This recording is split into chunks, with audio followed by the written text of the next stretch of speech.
allowing us to come and speak to you today. Honor and privilege. I went to Ottawa Hills High School. I used to sit in these same seats, caused a lot of problems, you know, chased a lot of girls. Nonetheless, I got my education, and I'm very proud to be returning with some special friends of mine, some people who are friends to the Grand Rapids Public Schools. So it's my honor and pleasure to first introduce State Representative Brandon Dillon. I know we're in a government class, and this man probably represents some of you guys, and he has some very interesting conversations with the governor that I'm sure he'll talk to you about. So, Representative Dillon, if you want to come and kind of discuss some things with the students. All right, thanks. Yep. Hold the applause. Oh, thanks. Sorry, you already did. Jonathan, my name is Brandon Dillon. I'm state representative for the 75th House District, which is right here where Ottawa Hills is and all the neighborhoods, pretty much on the southeast side and the northeast side of Grand Rapids. I'm not an alumnus of Ottawa, but I did grow up in the neighborhood over on Alger Heights on Joslin Street at Burton and Eastern. So I'm happy to be back here. I've been in office 1 year. It's been pretty tough. If you guys follow government at all in this class, public schools seem to be under attack. It's very hard to convince my colleagues about the importance of educating you guys. But, you know, Jonathan asked me to come and speak to you just to kind of give you an idea of what I do on a daily basis and allow you guys to ask questions. And I'm sure you guys being in a government class have a pretty good idea of what we do. I'm elected here at the state level to represent you, your families, your brothers and sisters, and to vote on issues that come up, whether it's the budget or whether it's laws about driving while texting, funding for public schools. Those are the kind of things that I listen to you, even though you guys probably aren't old enough to vote. You're going to be voting in a couple years. Listen to what you have to say and then take that back to people in Lansing and try to represent what people in this area think. And there's 109 other people like me that have the same job across the state. They represent different districts from Detroit to Flint to the UP, all the way down to Monroe, Southwest Michigan. So I'm just happy to be here. I'm looking forward to actually answering more questions from you as we go along, and looking forward to hearing what you guys think is important, and hopefully be able to offer you a little perspective more on what I do. But I'm going to hand it over to Jonathan so we can get the next person up here. All right. Thank you. He passed the baton to me. That was pretty smooth. Our next speaker is a man who needs no introduction. He's an alum of Ottawa Hills High School, and he's making some waves in the music industry. I'm sure you're familiar with him. You've heard his mixtapes, but his Grand Rapids' own Willie the Kid. Yo. So I can't hear myself in here, right? So the camera. How y'all doing? What's up? Anybody heard my music before and know who I am? Anybody at all? All right. Well, just want to thank y'all for letting me come and talk to y'all. More importantly than anything, I just want to let y'all know that you guys are in a really important place in your life right now. I myself, one of the things I take pride in is that I did graduate from Ottawa Hills High School, and I did go to college. And all those things played a big part into what I do today as a musician. And I want to encourage everybody, first and foremost, if you could, to take some time out and ask yourself what it is that you want to do with your life, your career and directions, and where you want to take your life, and your education and everything first, and start making arrangements and planning to do that right now. By the time you go to college, by the time you go through the process of going through college, it's going to be over before you realize it. And you're going to be into the real world. Time for bills and family life, and reality is going to hit you really hard. And that's just the reality of what I'm telling y'all today right now. So what I encourage y'all to do is just figure out what you want to do, your career, the direction you want to take your life, and take it serious right now. You got some time this afternoon, tonight, really seriously sit down and write down what you want to do and what you think it is you have to do to get to that position, and start planning it now. A lot of people try to wait to the last minute to say, I want to be this, I want to be this, I want to do that. I see him do it, I see her do it, I can do it too. And that's true, but you got to start planning it right now. As soon as we leave out of this classroom and the teacher comes back in front of you guys, it's time to go, like right now. You go, 11th grade, 12th grade? What grade y'all in? Seniors. So y'all about to graduate. I mean, who planning to go to college next year? That's good. That's good. Everybody should find something you want to do after high school, because I'm telling you, once you get out of here, it's on. It begins. Mommy, daddy, all that, your bill, everything get real. As soon as you leave out of here, I'm telling you, right or wrong, super real as soon as you leave out of here. And for all you going to college, they give you 4 additional years before it get real. And if you go to college after that, you want to do graduate studies, they're giving you 6 additional years before it get real. But guess what? It's going to get really real for everybody. For everybody. So right now, start thinking about what it is you want to do. If you want to be a musician, you want to be a professional, whatever you want to do, start planning for it right now. Any questions? Anything anybody want to ask me while I'm standing here? Okay. All right. Since we have a lot of speakers. Thank you, Willie. Our next speaker is Mr. Benjamin Edgar. This man is an innovator. He's kind of a culture curator. He has his own clothing line, and he owns a company called Box Water. I think I gave him the best introduction out of everybody. Mr. Benjamin Edgar, come our way. What's up, guys? Have any of you guys seen this before? I love it that you haven't seen it. That means I get to grow a bunch more. I started this company 2 years ago. I actually grew up in South Chicago. I didn't grow up around here, but I've lived downtown here for 8 years. And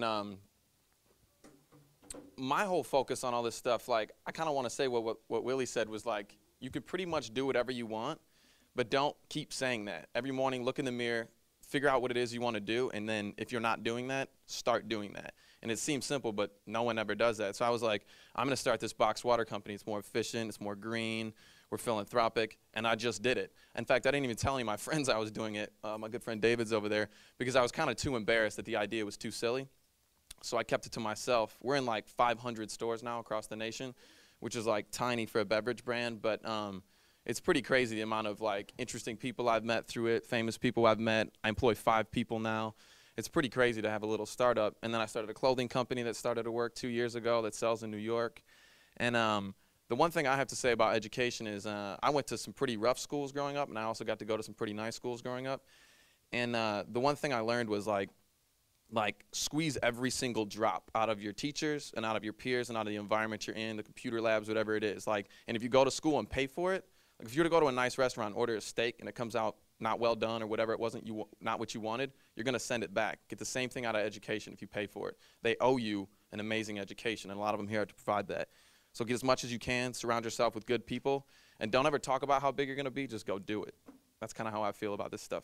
So thanks, guys, and I'll answer questions later. Sounds like a good motto to live by there. Our last speaker, of course, we have to have a young woman. There was a lot of testosterone, but we need some estrogen to make this cipher complete. Miss Christian Grant, if you could come to the table and address the students a little bit about your experiences. She's a proud Ottawa Hills alumni and the youngest person of this group. We should acknowledge that as well. Okay. Hello, my name is Christian Grant, and like he said, I graduated from Ottawa in '05. So it's good to be back, walk around, and see you guys here. Okay. What I do is I work for Grand Valley State University, but in my spare time I also have a nonprofit that I started while I was a sophomore at Michigan State University. What the nonprofit does is it works with women on campus to develop them professionally and socially. I also own a clothing boutique for women over on Madison.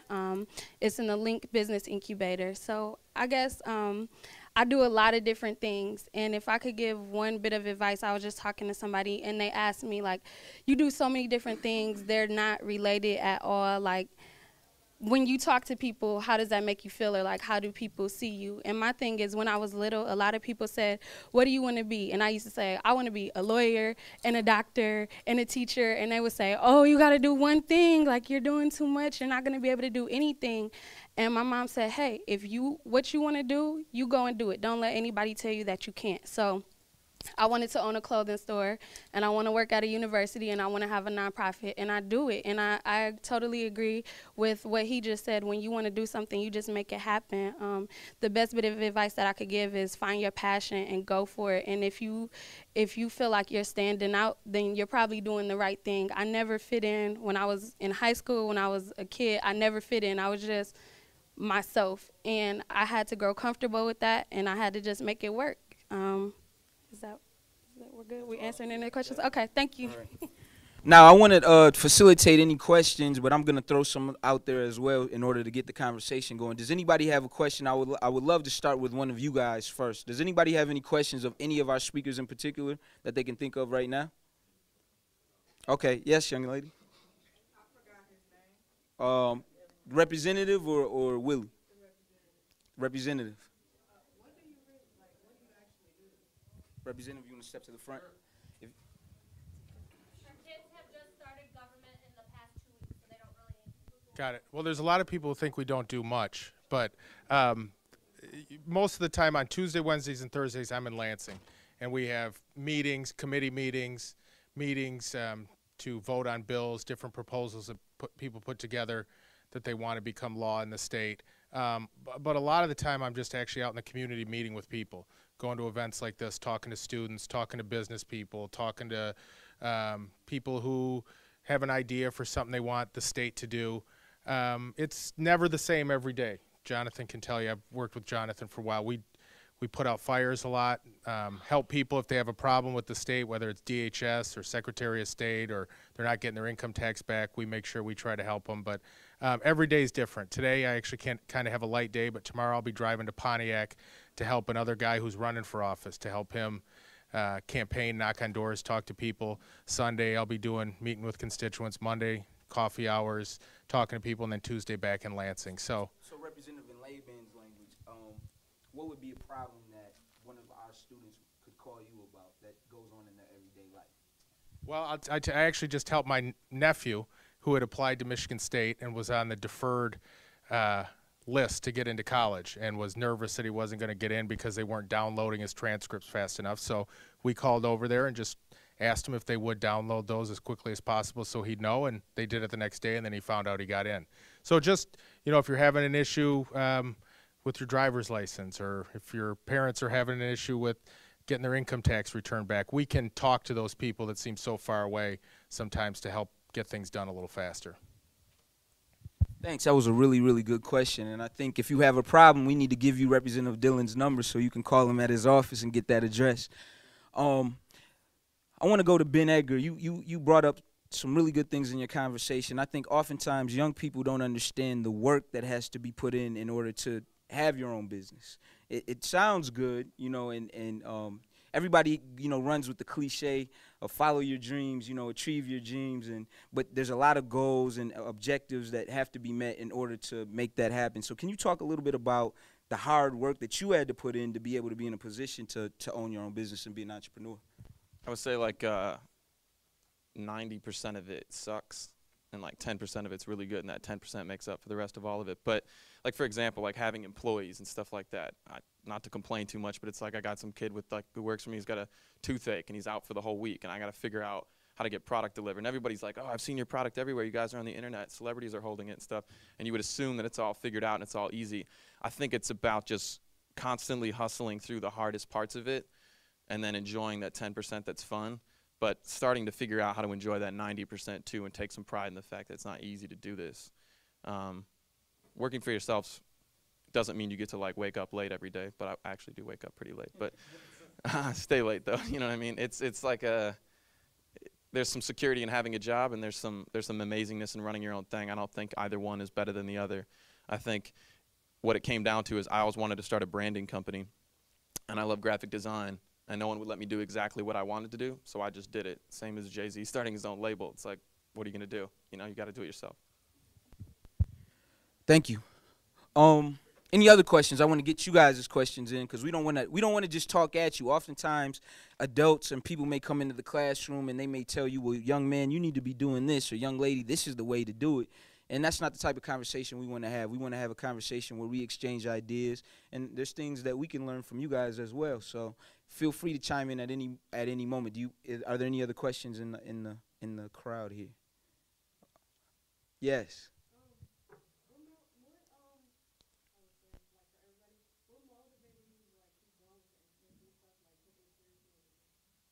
Christian, you want to get that?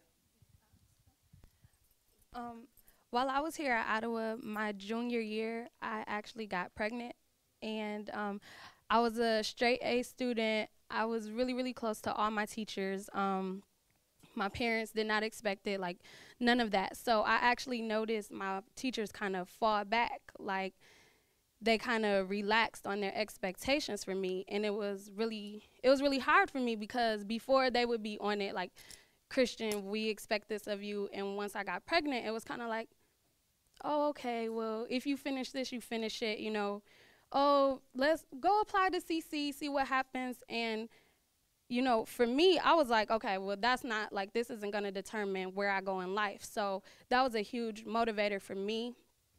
because I wanted to prove everybody wrong. Like, I'm still gonna do my thing. I'm actually gonna lay out a legacy for my daughter. So that was a big motivator for me. So I would say, like, if there are people around you who you notice their expectations aren't like the highest that they could be of you, or even of yourself, like, don't take that as like, oh, well, maybe I can't do it. You need to take that as like, I'm gonna grind 20% harder or 100% harder to get it done. And I see people who in high school, like even friends that I had who kind of fell back, you know, like, oh, she's a mother now, you know, like when I needed them, actually, they fell back.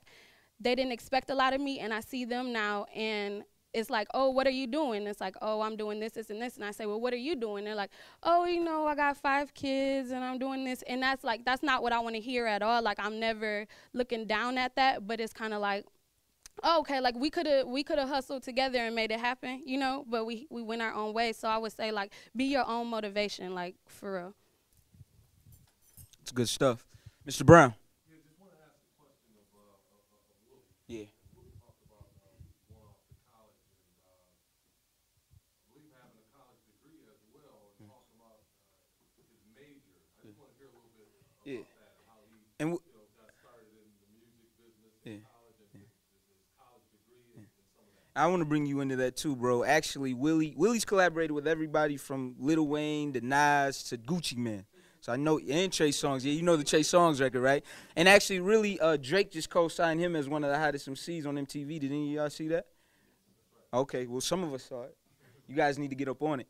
But Willie, why don't you come in and talk about the music industry hustle and grind or whatever, and how you get a big chain like this. Yo, you guys see it? You should feel how heavy this is. It's crazy.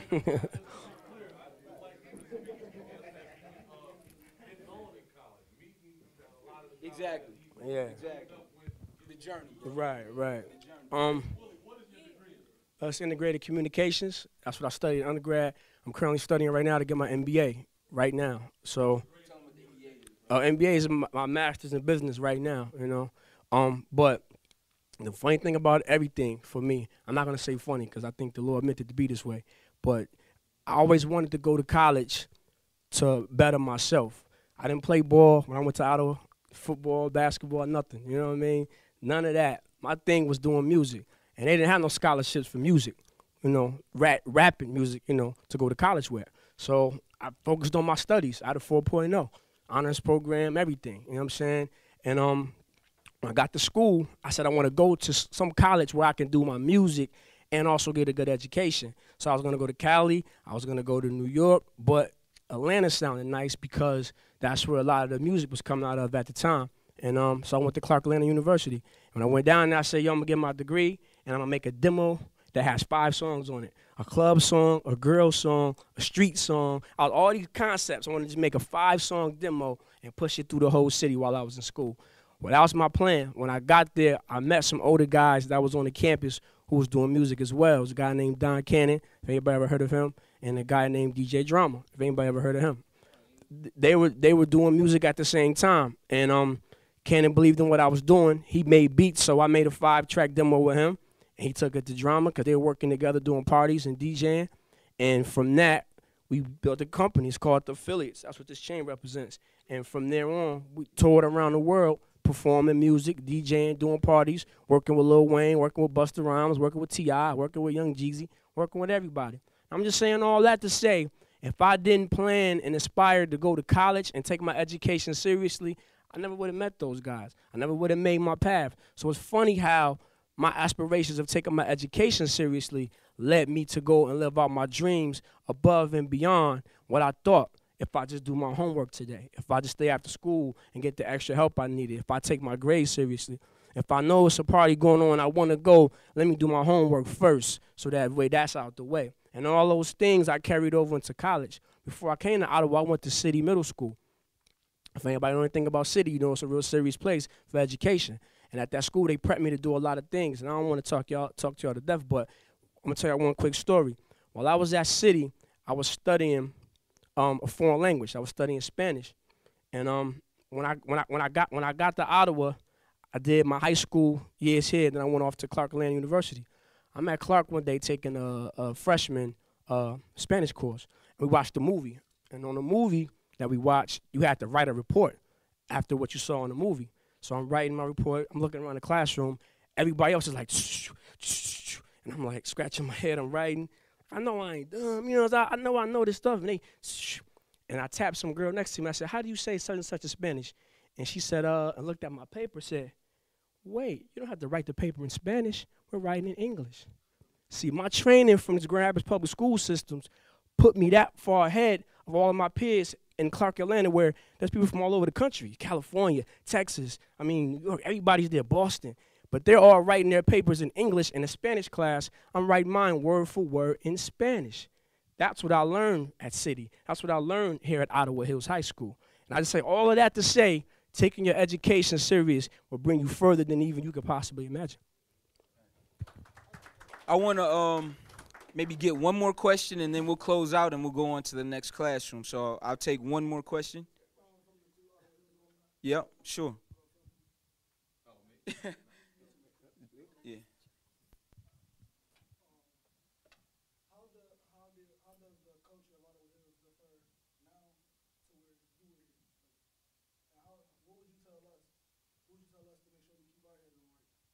I think I jump in on that one and I'll pass it to you. Me being the person with the most experience from the schools, I think it's pretty much the same. There were more students when I went here. The South House and the North House were open. It was a little bit more of an open campus, and I understand that there's been some things that have changed, you know, in the policies with that. But we were given a lot of responsibility. But for the most part, the culture is the same. It's young people, it's bright minds. I still see people looking fly. Of course, we're known as the fashion school, and that's forever.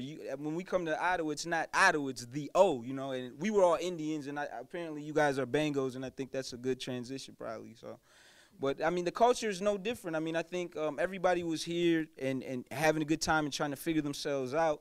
I think growing up, there were some things in the community that were a little bit more rooted that made our experience at Ottawa very, very fruitful. And one of the things that we want to do at the school level is return to those things in the community that were working, that supported the schools. We think more speakers need to be in the schools having these conversations with you. We need more alumni. We need neighborhood organizers to come in and kind of galvanize people around the schools. There's a perception of Ottawa outside of the schools, outside of the district, that, you know, that there's some things going on wrong. But there are things going on wrong in the community. And it's not a reflection on you guys. I think you guys should be, you know, full of pride with going to this school and wearing the orange and black. I definitely want to emphasize that to you. So, I mean, there's no difference, really. There's really no difference. And I think that's what we're coming here to say, is that we sat in those same seats, and what Willie's doing, and even Ben, he didn't go to these schools, but what he's doing, and Tech over here, who didn't speak at all, you know, who's a hip-hop artist and who's doing this thing, you guys can do the same things with the hard work and with the dedication, you know, but it's going to take hard work. You can't be entitled. We know you know, your parents invested a lot into you to be able to get this education. So just don't take it for granted. You know, arm yourself, because like Willie said, when you get out of high school, things are going to get real. We're in Michigan, where, you know, there aren't the jobs that our grandparents had. They were in the factories for years and years. Those opportunities are not going to be available to you if you don't get an education, if you aren't resourceful. You're going to have a very, very tough time. And I go back to my old neighborhood all the time, and it's people who are in the same place where I left them at 12, 15 years ago. You don't want to be those people. That's a very, very tough life. And there's nothing wrong with that. I'm not, you know, downing those people. I'm just saying it's definitely real. So there's no difference really in the culture really that I can see. Christian, you want to speak to it? If I could say one difference is I think how we held each other accountable and how we held our heads up. And I meet a lot of kids from high school, and I'm not saying that you guys don't, you know, value yourselves or hold your heads high, but when I came to Ottawa as a freshman, I remember like the first couple of days I was here, there were other freshmen that were playing around in the hallway, and the upperclassmen walked by and they looked like, you in high school now. And I've always remembered that, like, oh, you know, I got to separate myself. I got to walk a certain way. I got to do my work. My friends, like, don't get me wrong, we had fun, but we would be walking to class like, hey, did you do your work? What grade you get? And, like, you know, if we weren't the nerds, like, we were the fly girls, you know, like, when we went out, people would say, like, oh, you look like you go to Ottawa. And that didn't just mean we were cute. That meant, like, we had our stuff together, and we'd be like, yeah, we go to Ottawa. Like, it was a certain way that we carried ourselves. Swag. And you guys can carry, you guys have that. Like Like, you have that, and it doesn't come from anybody else. It doesn't come from other people telling you who you are. It comes from you knowing, like, who you are. Like, oh, I go to Ottawa. Like, I take care of my business, and, like, I would love to still see that in you guys because it's still here. Definitely. So I think we'll wrap it up. I think you want one more? Okay. Yeah. I just want to just say, I would think from when we were at Ottawa and where y'all being here today, y'all may have a lot of advantages that we didn't have, and I would like to think that we all have done something. Even Mr. Brown passing it down to my generation and so on. I like to think we made it easier for everybody that's coming after us. And if that is true, like I hope it is, I just want to encourage everybody to always take your advantages, your resources, your head starts, your support systems, whether it's your family or whatever it may be, and use it as a head start, not as a leeway to have more luxury. So if I say we're going to race to this wall and I say, God, I'm going to give you a head start and let her go first, don't wait for her to get there, then start. You know what I'm saying? Use it for the opportunity to prep yourself on something else while she's going, and then go. A lot of times, I know I've even done it. Like, my parents, they went through harder things than I did. You know what I'm saying? Definitely. And so did their parents before them. But I like to take all the advantages and opportunities that I had and use it as a, like a head start to take advantage of, and not just something I could just lean back and just chill because it's already laid out for me. Thank you so much for allowing us to come in. It was a privilege. Go ahead. Nah, we can't do that today. We can't do that. I got to cut it. We got to go to the next class. Yeah, let's do that with the students, right? Oh, just the speakers. All right, all the speakers up here to the front. Nah, you wanted to freestyle.